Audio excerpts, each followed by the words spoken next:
This is your reality check.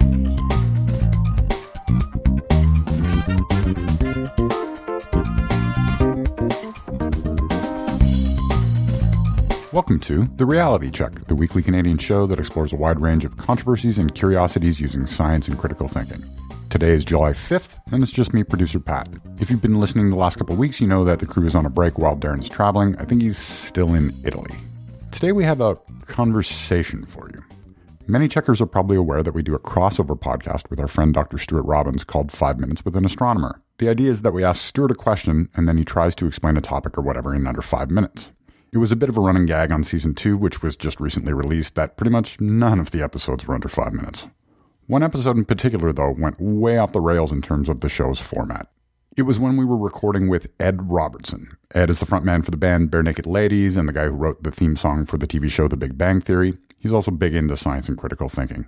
It started as a topic we released on this show a couple weeks ago where Ed asked Stuart where space begins. That conversation then took a turn, though, and that's what you'll hear today. So this is what I might call 20 Minutes with an Astronomer. Not your typical reality check show, but I hope you enjoy it. Okay, can I pivot to another story now? Mm-hmm. Because I joked about the astrology thing, but I got into a conversation while getting a haircut. 2 chairs over from me, there was a gentleman getting his haircut. He said that he and his wife were expecting a baby. The woman cutting his hair said, "Oh, that's fantastic when you do," he said. And then she said, "Oh, look out, a Leo." And he said, I don't really know about that stuff. And she said, "Well, you got to get your chart done. A friend of mine just had it done, and it was crazy accurate." And then she looked at the stylist in the next chair and said, "Have you had your chart done?" She said, "No." She looked at me and said, "Have you had your chart done?" And I said, "You don't want to have this conversation with me." And she said, "What? You don't believe?" And she said, "Look, I know like horoscopes in the paper, that's bullshit. But when somebody really knows what they're doing, there's a real science to it." And I said, "No, there isn't."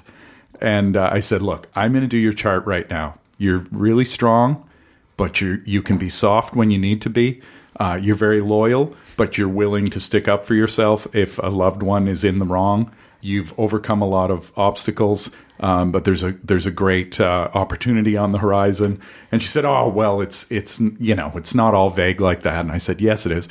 Then this is getting to the good part of my meandering story. Oh no! Then the guy cutting my hair goes, "Yo, did you see the picture of the black hole? That shit was amazing." I go, "Yeah, that was amazing."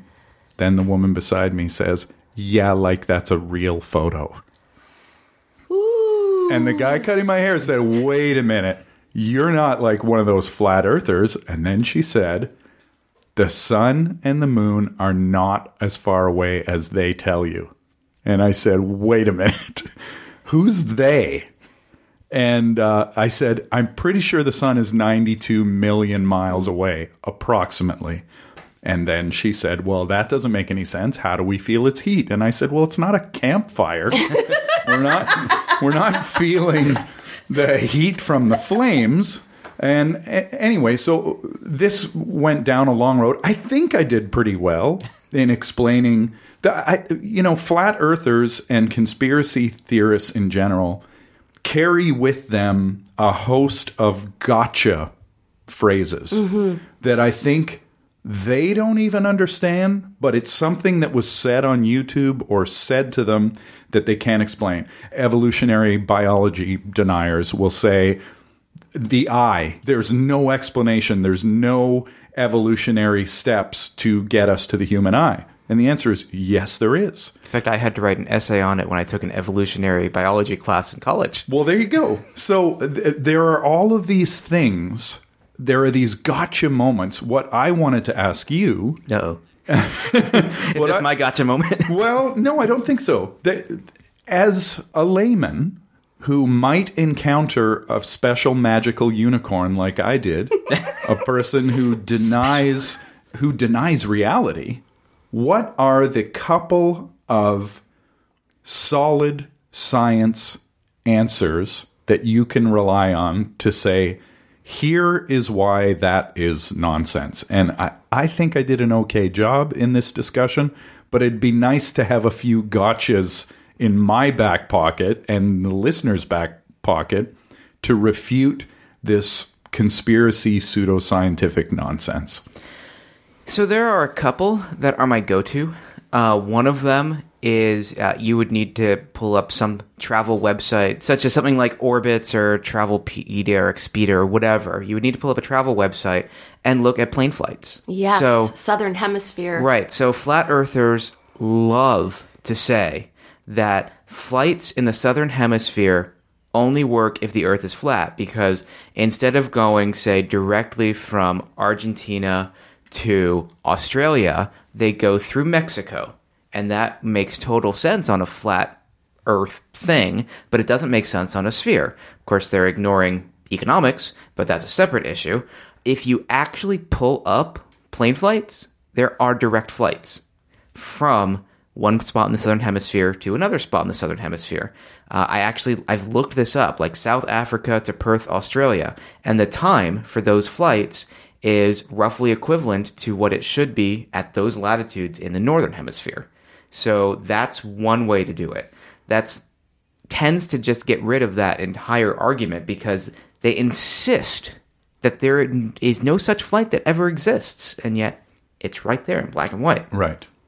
Actually in color. The internet's in color these days. Not in Canada.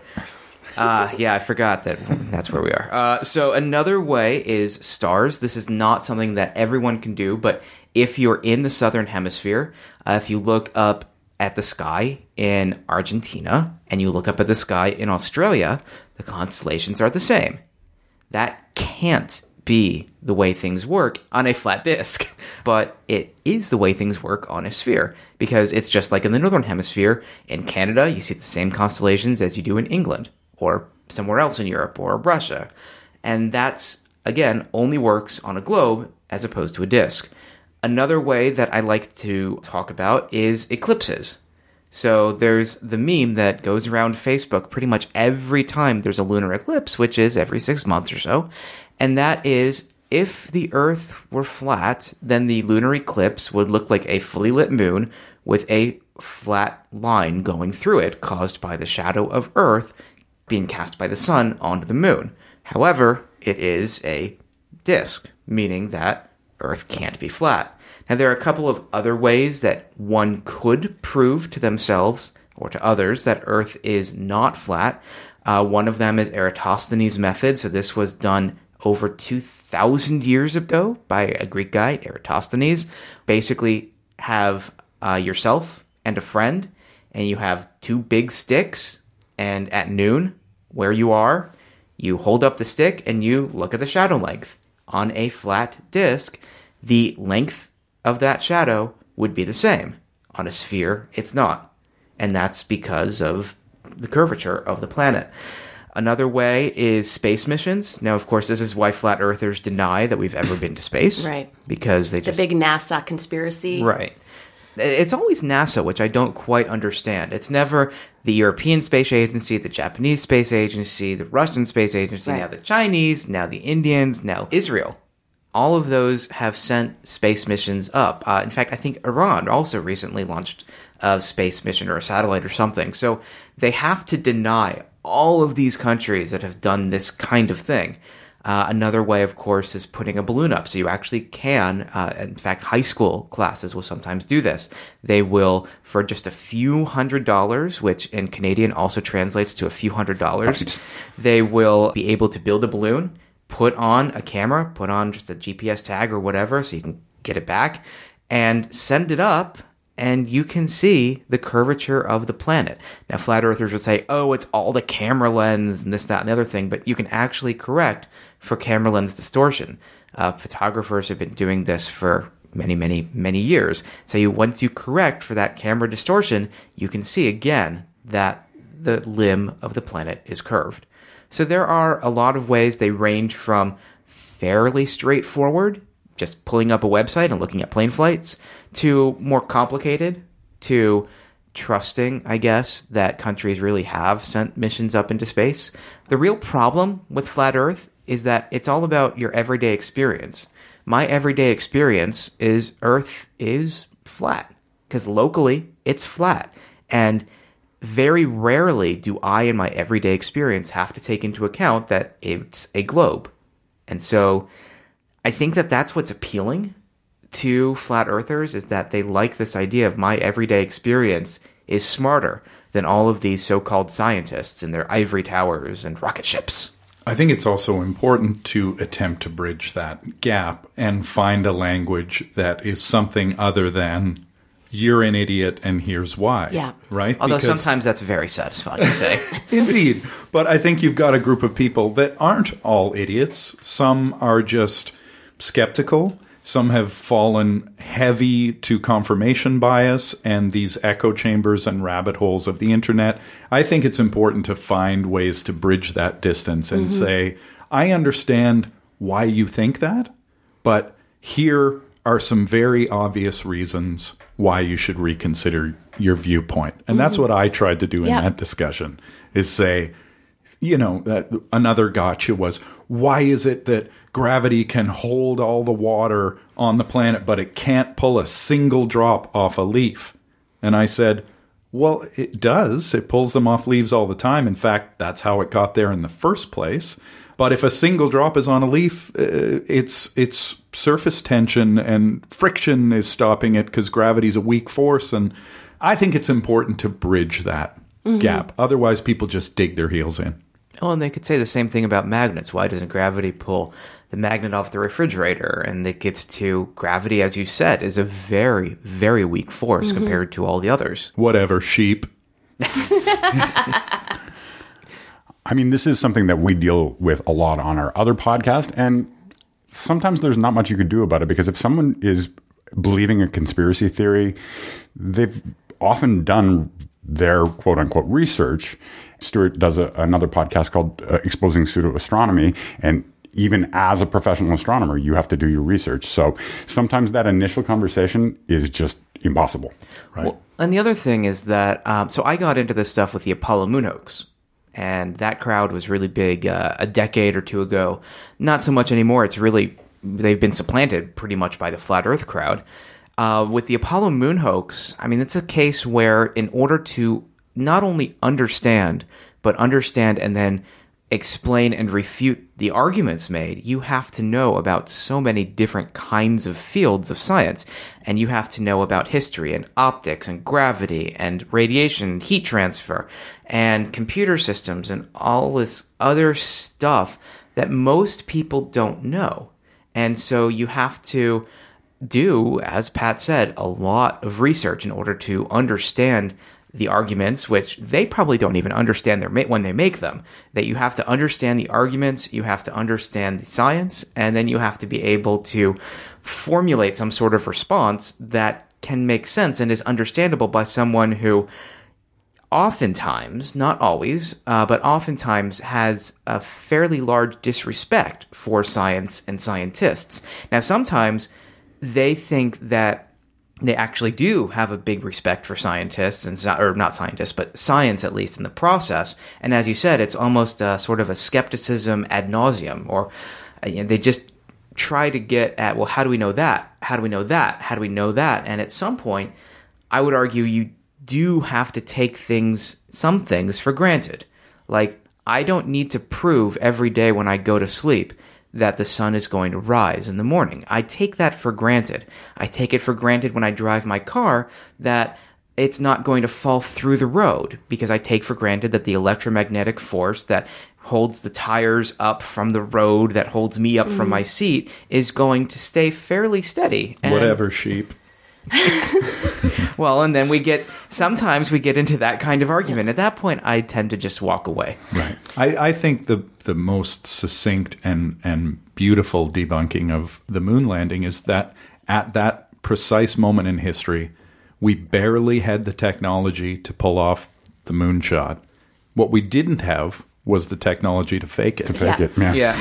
Well, so there's another meme on Facebook that Stanley Kubrick did fake the moon landings for NASA, but he was such a perfectionist that he actually went there to film it. Yeah, Yes. insisted on shooting on location. Or something like that. Yeah. Ed actually texted me that meme a week or so ago. I think the other thing is there's some people who dig in their heels, and it doesn't matter what you say. It doesn't matter how many facts you present them.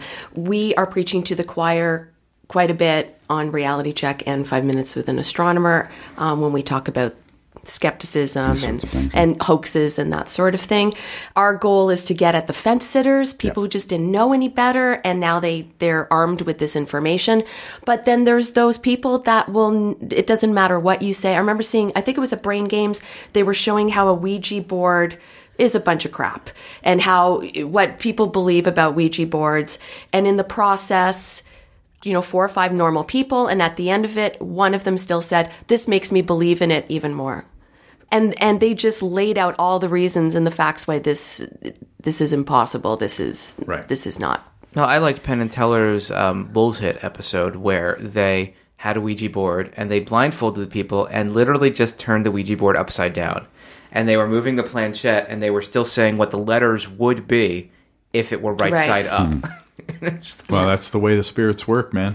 Well, but that's exactly what Christina was saying. To some people that would just make them a bigger believer that somehow the spirits knew where the letters were or were supposed to be anyway. They'll rationalize anything. Yeah. So, Wonder Stuart, is that why? Because I know that you get invited to debate people on various conspiracy radio shows and things like that. Is that why you often turn them down? Is because there's no way that you're going to win the argument? Exactly. Yeah. And they would come off looking as though they stumped the scientist, which is not the case. It's just the case where it's harder and it takes longer to make a rational argument than it does to spew nonsense. And they're demanding that you prove a negative. Right. So it is incredibly simple for me to say, film would have melted on the moon.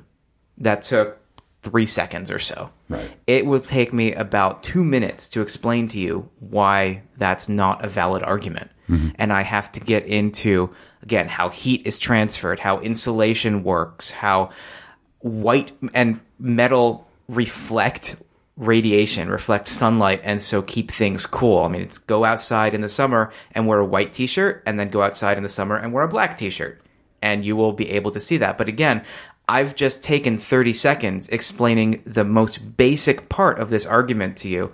And in that time, I have lost probably more than half of the audience on that kind of show. And they've already had their gotcha moment. Yes. Even though it's not based in any reality. Right. So there was only one time where I said that I actually would... 2 times where I said I would debate someone and they backed out.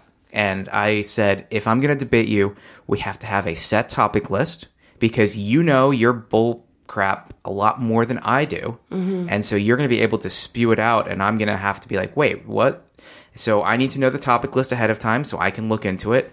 And you have to shut up when your time is up, because there was one of the two is a person who is incredibly well known for just talking and talking and interrupting and talking and interrupting. And so I'm just like, we have to have equal time. And that's the only way I'm going to do this. So they backed out. Well, and to your point, if someone mentioned that about film on the moon, I wouldn't know how to answer that question. And I would just sit there going, That's why I say the first conversation is often almost impossible. So if it's a stranger, it's unless you know it off the top of your head, which was the case when you were getting your haircut.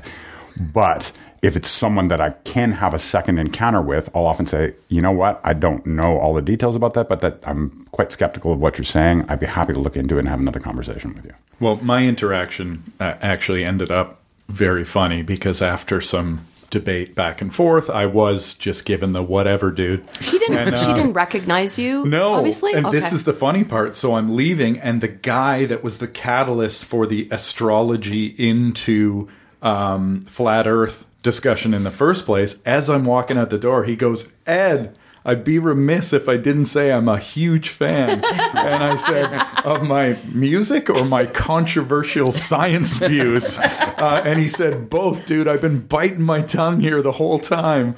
And so I said, "Look, I turned to the stylist and said, you can take me off the client list if you want or whatever." And she said, "Oh, no, I appreciate the discussion. I hope you'll come back." Didn't she say something about she knew a pilot who... Well, yeah. She said, "Do you know, pilots have never seen curvature?" And I said, "Yes, they have." And she said, "They've sent blimps." She said blimps. "They've sent blimps up even higher, and they never see curvature." And I said, "Yes, they do." And she said, "I've spoken to pilots." And I said, "I am a pilot." And then as I was walking out the door, the guy who initiated the discussion, he goes, "That's Ed Robertson. He hangs out with astronauts and shit." I love that. I wish I could have been a fly on the wall during that whole I should have been thing. rolling. For show notes or to discuss this episode, visit our Facebook page and website at trcpodcast.com. For general inquiries or to send a topic or parody suggestion, email info@trcpodcast.com. Help support the show by leaving a review on iTunes and liking us on Facebook. Follow us on Twitter @TRC_podcast.